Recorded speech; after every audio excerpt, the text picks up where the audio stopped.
Muy buenas tardes, damas y caballeros. Una vez más, quiero agradecer a los organizadores de este congreso por la oportunidad de compartir con ustedes, aunque sea de forma virtual. Y hoy tendré el placer de hablar sobre trombosis neonatales y cuáles son los avances en el 2020. Estoy segura de que todos recuerdan perfectamente cada uno de los componentes de la cascada de la coagulación que todos estudiamos en la Facultad de Medicina. Todos nos acordamos de la vía de activación extrínseca, iniciada generalmente por factor tisular, y de la vía de activación intrínseca, iniciada por el sistema de contacto. Pero lo importante, lo único realmente importante que necesitamos recordar el día de hoy es que la cascada de la coagulación consiste de una serie de factores de coagulación que se activan serialmente de forma ordenada para todos culminar con el último evento, que es la generación de trombina. Y la trombina es extremadamente importante porque es la que convierte al fibrinógeno en fibrina, y la fibrina es el elemento esencial, el componente esencial del coágulo. Cuando hablamos de la cascada de la coagulación y de la hemostasia en los recién nacidos, es importante recordar ciertos factores importantes. En primer lugar, los factores de la coagulación no cruzan la placenta. Son producidos por el feto y los niveles aumentan a lo largo de la gestación hasta aproximadamente los 6 meses de edad. Como consecuencia, los niveles de casi todos los factores de coagulación son más bajos en los recién nacidos pretérmino, comparados con los recién nacidos a término y comparados con los niños de 6 meses de edad o los adultos, o mayores, o los adultos. En verdad, casi todos los factores de la coagulación están disminuidos en los recién nacidos comparado con los adultos, especialmente los factores dependiendo de la vitamina K. El factor 2, 7, 9, 10, 11 y 12. El único factor que está normal o aumentado en recién nacidos comparado con los adultos es el factor 8, y esto es importante en el diagnóstico de la hemofilia. Los test de coagulación tradicionales que todos nosotros utilizamos para guiar nuestra terapéutica y lo que hacemos y cómo vemos a un bebé es el PT y el PTT. El PT mide los factores 2, 7, 9 y 10 de la vía de la coagulación extrínseca, y estos son los factores dependientes de la vitamina K. Por eso es que en bebés que tienen deficiencia de vitamina K, una prolongación exclusiva del PT es la primera presentación. El PTT mide los factores 2, 8, 10, 11 y 12 de la vía intrínseca. Ya que todos los factores están disminuidos en recién nacidos, no es ninguna sorpresa que los test de coagulación PT y PTT también cambian con la edad gestacional y con la edad postnatal. Como pueden ver en esta tabla, el límite más alto del PT es más alto en recién nacidos más inmaduros y más prematuros comparado con recién nacidos a término o casi a término. Y lo mismo ocurre con los niveles más altos dentro de los rangos normales del PTT. Esto es al momento de nacer. En adición, a medida que aumentan los días de vida, estos niveles disminuyen. En bebés prematuros, los niveles de PT y de PTT son más altos en el día de vida 1, comparado con el tercer día de vida y comparado con las 2 semanas. Y lo mismo ocurre con el PT y el PTT. Uno de los factores importantes, sin embargo, que el PT y el PTT no toman en cuenta es que ambos son tests específicamente designados para probar el funcionamiento y los niveles de los factores de coagulación in vitro. Es decir, no son necesariamente exámenes fisiológicos, sino que son exámenes de laboratorio designados para detectar deficiencias en los factores de la coagulación. Sin embargo, no toman en cuenta que en la hemostasia normal, los niveles de los factores de coagulación y la actividad de los factores de coagulación están perfectamente balanceados por la presencia de factores anticoagulantes que incluyen la antitrombina y el factor inhibidor del plasminógeno tisular, y también la proteína C y la proteína S, que actúan inhibiendo la activación de los factores de coagulación para mantener un balance entre hemorragia y trombosis y darnos la hemostasia normal. Por ese motivo, si examinamos nosotros los niveles de anticoagulantes en los recién nacidos, encontramos que estos también están significativamente disminuidos en los bebés nacidos pretérmino, más que en los bebés a término comparados con los adultos, y esto es cierto para casi todos los factores anticoagulantes, especialmente la antitrombina, la proteína C y la proteína S. Por lo tanto, quizás el PT y el PTT no son los mejores test para indicarnos las posibilidades de sangrado o el riesgo de sangrado que tiene un bebé. Posiblemente un mejor test sería algo que examine el resultado final de la coagulación y que incorpore no solamente la función y el nivel de los factores de coagulación, sino también la función y los niveles de los factores anticoagulantes y en respuesta a un factor fisiológico como por ejemplo el factor tisular. Por eso es posible que medir la generación de trombina en el plasma de bebés y de adultos sea una mejor representación de la hemostasia de los bebés comparado con los adultos. En efecto, varios estudios han demostrado que la capacidad del plasma de bebés a término de generar trombina es similar o superior a la capacidad del plasma de adultos de generar trombina cuando se utilizan estimulantes fisiológicos. Y no solo eso, sino que los bebés prematuros que tienen niveles de PT o de PTT más prolongados que los bebés a término, en realidad generan la misma cantidad de trombina que los bebés a término y lo hacen así en un menor tiempo. El tiempo para alcanzar el nivel máximo de protrombina es más corto en recién nacidos pretérmino que en recién nacidos a término, indicando una activación más rápida de la coagulación, pese al PT y al PTT, que están más prolongados. La otra cosa que estos tests de plasma no toman en consideración es el hecho de que las interacciones y las reacciones entre los factores de coagulación no ocurren en la fase líquida de la sangre al mismo tiempo que la sangre circula a gran velocidad por nuestras arterias capilares y venas, sino que ocurre sobre la superficie de las células. Y una superficie celular que es particularmente efectiva en formular o en facilitar la interacción de los factores de coagulación para activar el proceso de trombosis son las plaquetas activadas, que por supuesto no se toman en consideración en los tests que solamente utilizan el plasma. Por lo tanto, es posible y hay más y más consideración a estos factores que los tests que miden la hemostasia en sangre completa sean mejores representaciones de la hemostasia y del riesgo de un bebé o de un adulto que el PT o el PTT. Uno de estos tests es la tromboelastografía, que existe a nivel clínico y que probablemente sea un mejor test para evaluar la hemostasia de los bebés. En general, en la tromboelastografía, los bebés tienen un tiempo de coagulación, OR, reducido, lo cual indica que ellos empiezan a formar un coágulo más rápidamente que los adultos y forman el coágulo también más rápidamente. En general, si tomamos todo esto en consideración, vemos que los bebés están ligeramente más predispuestos a la trombosis y que el balance hemostático tiende un poquito más a predisponer a trombosis que a predisponer a la hemorragia.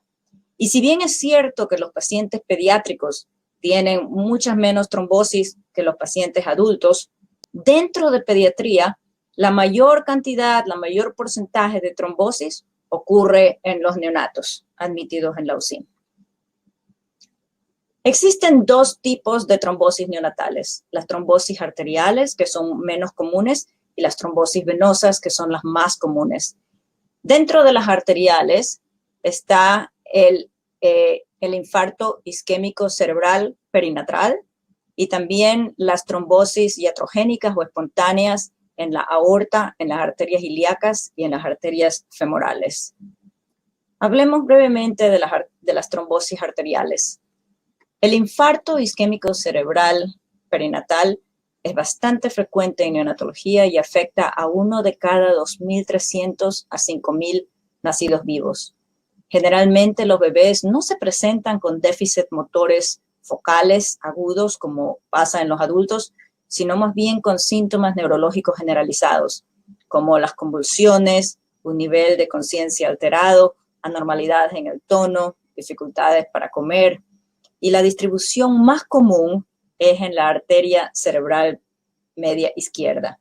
Se ha postulado que algunos de los casos de infarto isquémico cerebral, sobre todo en esa distribución, se debe a la formación de coágulos en la placenta que luego toman la vía más directa, casi como si fuera una autopista que directamente los lleva a esa localización, a través de la vena umbilical, el ductos venosos, la vena cava inferior, a través del foramen ovale a la aurícula izquierda, ventrículo izquierdo, y de ahí por la aorta directamente hacia el cerebro y hacia la distribución de la arteria cerebral izquierda media.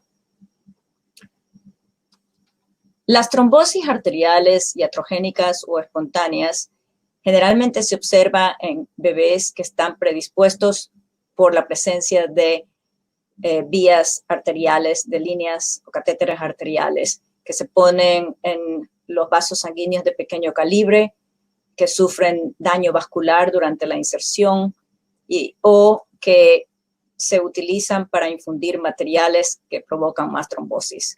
Los tipos de catéteres que se asocian más con la incidencia más alta de trombosis son los catéteres arteriales femorales y también los catéteres de arteria umbilical. Aunque las trombosis sintomáticas del catéter asociado arterial umbilical son muy raras, solo 1 a 3%, estudios seriales con ultrasonido han demostrado que la probabilidad de desarrollar una trombosis aórtica en la presencia de un catéter arterial umbilical aumenta proporcionalmente a medida que se prolonga la presencia de este catéter. Y aquí están unos ejemplos de una trombosis arterial de la aorta y de las arterias ilíacas muy extensa y de la detección de una trombosis aórtica por ultrasonido. Las trombosis venosas son con creces las que más comúnmente vemos en neonatología y existe una larga lista de factores de riesgo para el desarrollo de trombosis venosas, tanto en la madre como en el bebé. Al tope de la lista de los factores de riesgo en los bebés es la presencia de un catéter venoso central, que es el factor de riesgo más alto, seguido de sepsis, de enfermedad congénita cardíaca, asfixia perinatal o deshidratación. En los bebés que tienen una vía central venosa, hay factores también que predisponen más al desarrollo de una trombosis alrededor de ese catéter, incluido el peso bajo al nacer, prematurez, duración prolongada del catéter, una posición errada del catéter venoso umbilical, el transfundir productos sanguíneos a través del catéter venoso umbilical, ventilación mecánica y también la cirugía. El rol que juegan las mutaciones genéticas que resultan en un alto riesgo de trombosis ha sido muy debatido en neonatología. Se considera que la trombofilia genética, es decir, la presencia de factores genéticos que aumentan el riesgo a sufrir una trombosis, es un factor de riesgo para los infartos cerebrales, arteriales perinatales y también para las trombosis neonatales idiopáticas, es decir, que ocurren en bebés que no tienen un catéter central y que no tienen otro factor de riesgo. Y los datos y la evidencia en recién nacidos con trombosis asociada con catéter es muy controversial. En general, en nuestro hospital, si un recién nacido se presenta con una trombosis asociada con un catéter central, nosotros no hacemos una evaluación completa por trombofilia. Pero si un recién nacido se presenta con una trombosis severa espontánea, sin que haya ningún factor de riesgo de predisposición obvio, entonces generalmente sí hacemos una evaluación por trombofilia que incluye los exámenes de laboratorio que están mostrados aquí.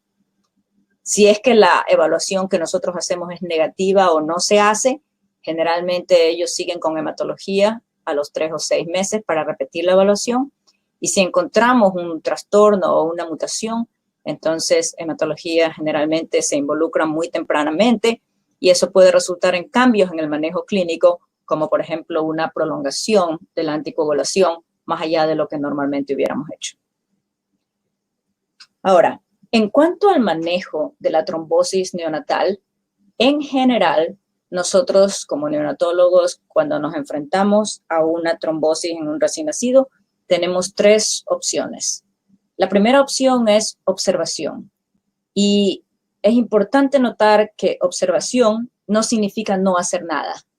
Observación significa repetir el ultrasonido serialmente para asegurarse de que esta trombosis que no vamos a tratar médicamente no está creciendo, no se está extendiendo y no está causando un problema.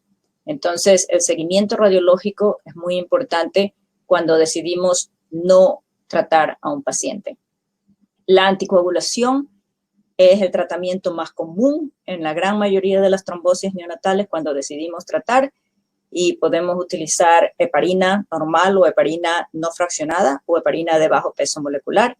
Y la trombolisis se refiere al uso generalmente de factor activador de plasminógeno tisular para no solamente inhibir el sistema de la coagulación como lo hace la heparina o la heparina de bajo peso molecular, sino para directamente lisar el trombo, es decir, para directamente destruir a la fibrina y eliminar el trombo.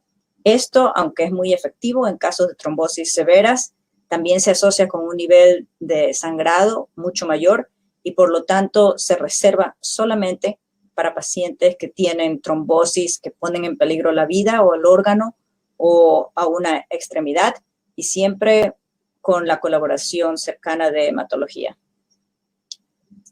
Hasta hace muy poco tiempo, la Biblia que guiaba nuestras decisiones en cuanto a cómo tratar, a quién tratar y a cómo elegir estas diferentes alternativas dependiendo de la presentación y del tipo de trombosis, venía de esta publicación. En la revista Chest, en el año 2012, se publicaron las guías de terapia antitrombótica para recién nacidos y niños.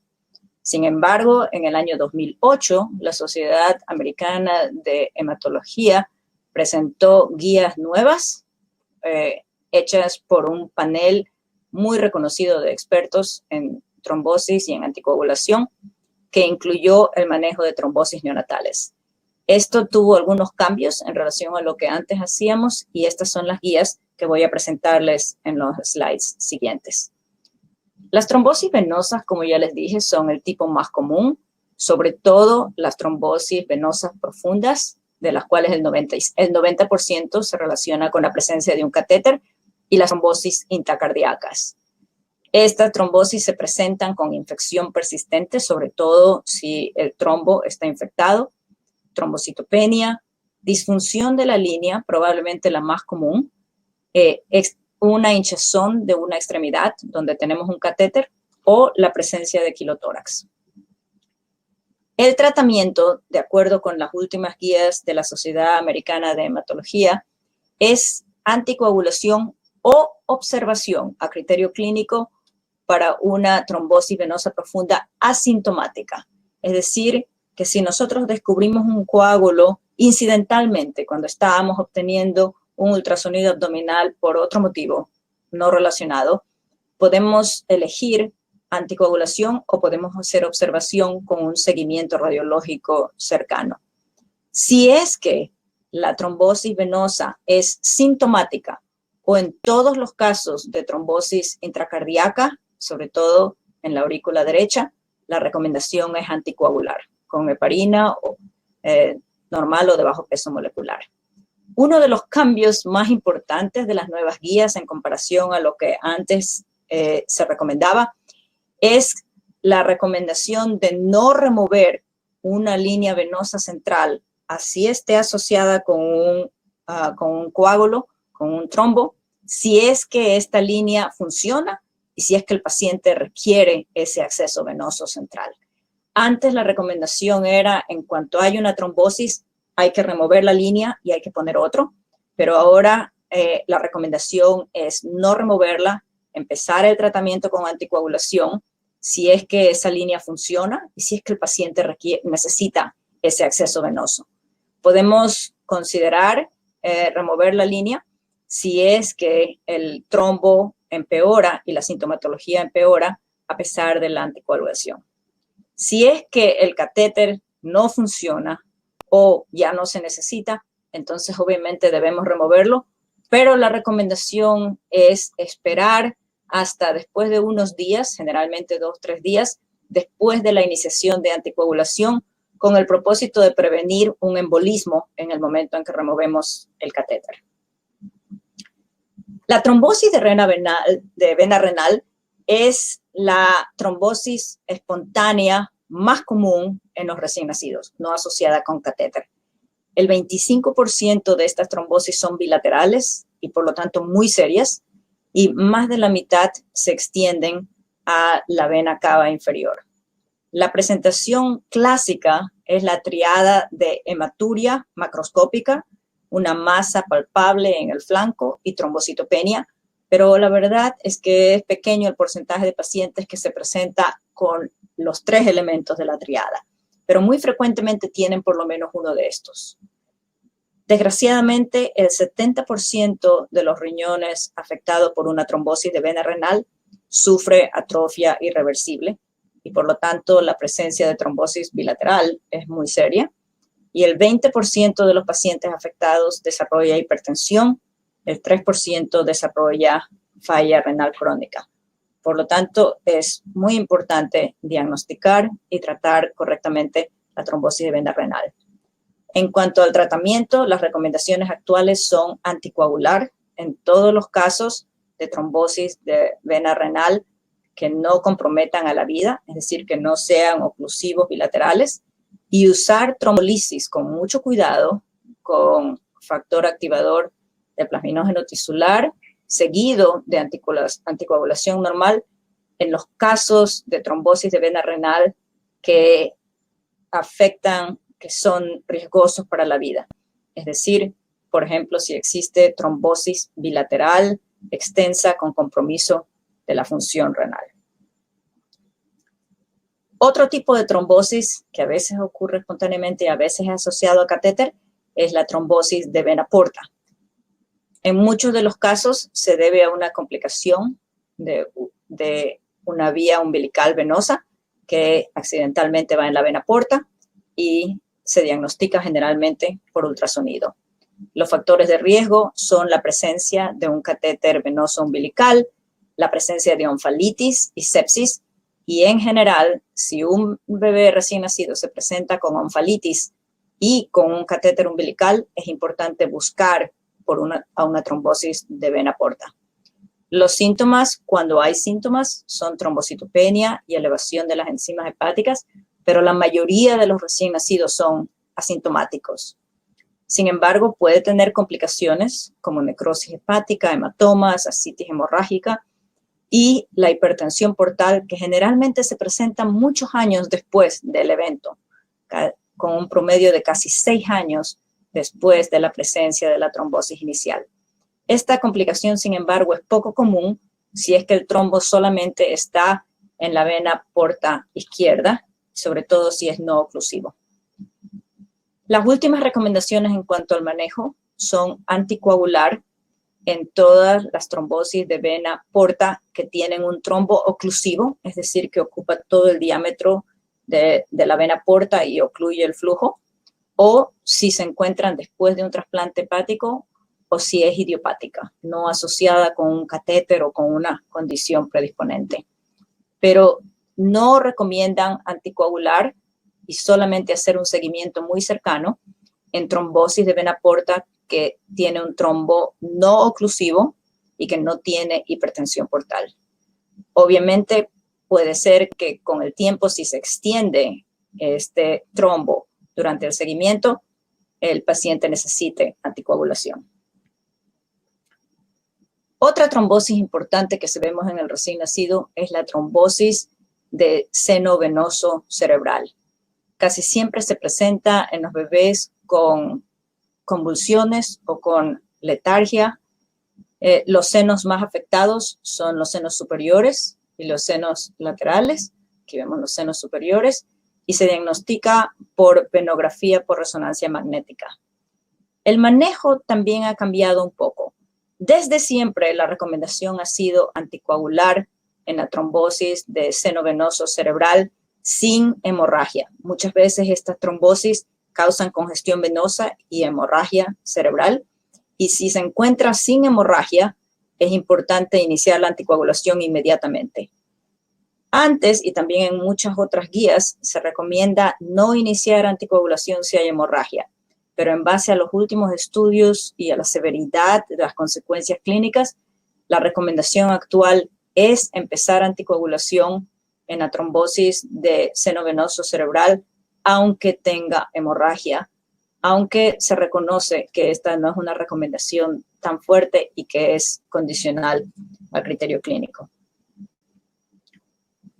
Unos pocos slides para discutir las diferentes terapias, las ventajas y las desventajas y lo que nos trae el futuro para el manejo de los bebés con trombosis. No voy a hablar mucho sobre la terapia trombolítica, que es con factor activador de plasminógeno tisular, porque como dije antes, el uso es riesgoso y está limitado a las trombosis que ponen en compromiso la vida o una extremidad o a un órgano, y debe ser hecho siempre bajo la guía cuidadosa de un hematólogo. La terapia más común que usamos nosotros en neonatología es la anticoagulación, y la anticoagulación la podemos hacer con heparina normal, no fraccionada, o con heparina de bajo peso molecular.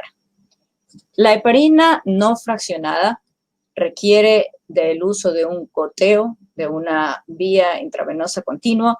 Generalmente se empieza con una dosis de carga, que muchas veces la evitamos en los recién nacidos, y luego un goteo de 28 unidades por kilo por hora, que son dosis más altas de las que se usa en los adultos.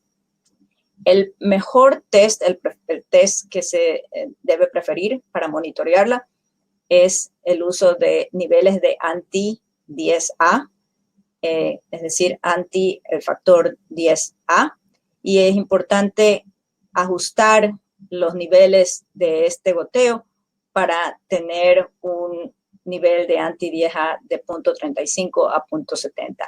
Esto generalmente requiere de muchos exámenes, de muchos ajustes, y es una terapia difícil de manejar. Uno de los problemas es que la heparina funciona potenciando el efecto del anticoagulante antitrombina. Es decir, lo que hace es aumentar la efectividad de la antitrombina existente. Y los recién nacidos fisiológicamente tienen niveles bajos de actividad de antitrombina. Actualmente, el reemplazo rutinario de la antitrombina no se recomienda. Sin embargo, en ocasiones la necesitamos cuando los bebés no responden clínicamente a la anticoagulación estándar y tienen niveles de antitrombina bajos incluso para su edad gestacional y para su nivel de desarrollo, y en esos casos es posible que la usemos. En general, usar heparina no fraccionada en los bebés es complicado, requiere de mucho monitoreo, requiere de muchos ajustes frecuentes, es posible que requiera de la administración de antitrombina recombinante o, si antitrombina no está disponible, de plasma fresco congelado, como usaba yo antes. Pero la mayor ventaja es que tiene una vida extremadamente corta y los efectos se revierten en minutos. Por lo tanto, generalmente nosotros limitamos el uso de heparina a pacientes que necesitan anticoagulación inmediatamente o muy poco tiempo después de una cirugía, lo cual aumenta el riesgo de sangrado, y por lo tanto necesitamos una forma de manejar la anticoagulación, pero poder pararla inmediatamente en caso de que haya signos de sangrado. Es una terapia que generalmente la usamos a corto plazo y en estas circunstancias específicas. La heparina de bajo peso molecular es el anticoagulante de elección en los recién nacidos, aunque requiere de las inyecciones subcutáneas 1 o 2 veces al día. La mayor ventaja por encima de la heparina es que no necesita una vía ni un goteo continuo, no necesita tanto monitoreo, generalmente es un examen al día máximo hasta que se llegue a los niveles necesarios de anti-10A, y las cinéticas son mucho más predictables. Existen varios tipos de heparina de bajo peso molecular disponibles. No estoy segura de los diferentes países, pero hay reviparina, enoxaparina y dalteparina. La mayoría de los estudios en recién nacidos se han hecho con enoxaparina y se sabe que los recién nacidos requieren dosis más altas que los adultos. En general, la dosis terapéutica es de 1.5 miligramos por kilo 2 veces al día y la profiláctica es solamente 1 vez al día. Esta se aplica a enoxaparina, no a las otras heparinas. El problema con la heparina de bajo peso molecular es que aunque sea de menor monitoreo, requiere de inyecciones subcutáneas en los bebés pequeños, a veces 1 o 2 veces al día por meses, dependiendo de la severidad de la trombosis y de las circunstancias clínicas, y también requiere cierto nivel de monitoreo, al menos al inicio y después. El futuro, creo yo, en cuanto al manejo de las trombosis neonatales, es el uso de los anticoagulantes orales directos. A diferencia de la warfarina, cumadina, que ni siquiera se la usa en recién nacidos porque los niveles de vitamina K en recién nacidos son muy inestables, muy fluctuantes, y eso interfiere con el uso normal de la warfarina, por lo tanto, muy rara vez, casi nunca se la usa. Pero los anticoagulantes orales directos no actúan inhibiendo la vitamina K, sino que directamente inhiben a proteínas específicas dentro de la cascada de la coagulación. Existe una serie de estos anticoagulantes orales que obviamente se pueden administrar por vía oral, incluyendo el dabigatran, que es un inhibidor directo de la trombina, no a través de antitrombina, sino directamente, el rivaroxaban, apixaban y endoxaban, que son inhibidores directos del factor 10A.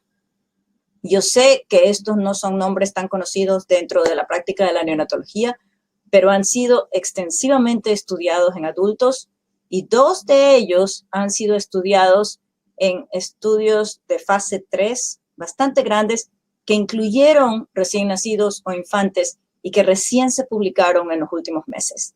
El primero es rivaroxaban, un inhibidor del factor 10A. Este estudio fue publicado en Lancet Hematology en enero de este año e incluyó recién nacidos. Y dabigatran, que es un inhibidor directo de la trombina, publicado en Blood en febrero de este año y que incluyó infantes a partir de los 3 meses de edad. En ambos estudios, en los pacientes pediátricos y también en los pacientes menores, estos compuestos, estos anticoagulantes orales directos, mostraron alta eficacia, un bajo riesgo de sangrado y tienen la gran ventaja de poder administrarse por vía oral y de no necesitar monitoreo ni laboratorios frecuentes como los tests que tenemos en este momento. Aunque ninguno ha sido aprobado todavía para uso en neonatos ni en infantes por la FDA, esperemos que esto ocurra pronto y que en algún momento, en un futuro cercano, podamos utilizar estos nuevos anticoagulantes en nuestra población tan frágil. Y con eso les agradezco muchísimo por su atención y quedo a las órdenes para contestar cualquier pregunta que puedan tener. Muchísimas gracias.